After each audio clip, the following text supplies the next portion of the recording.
एक बार की बात है, महात्मा बुद्ध प्रवचन सभा में आकर मौन बैठ गए।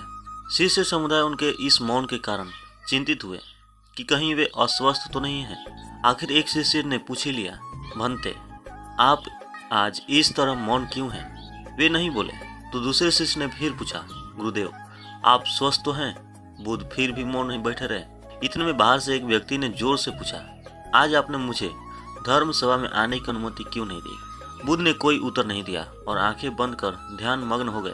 वह बाहर खड़ा व्यक्ति और जोर से बोला, मुझे धर्म सभा में क्यों नहीं आने दिया जा रहा है? धर्म सभा में बैठे बुद्ध के शिष्यों में से एक ने उसका समर्थन करते हुए कहा, भंते, उसे धर्म सभा में आने की अनुमति प्रदान कीजिए। महात्मा बुद्ध ने आंखें खोली और बोले, नहीं, उसे अनुमति नहीं दी जा सकती है, क्योंकि वह अछूत है। अछूत? मगर क्यों? सारे शिष्य सुनकर आश्चर्य में पड़ गए कि भंते यह छुआछूत कब से मानने लगे। महात्मा बुद्ध ने शिष्य समुदाय के मन के भावों को ताड़ते हुए कहा, हाँ, वह अछूत है।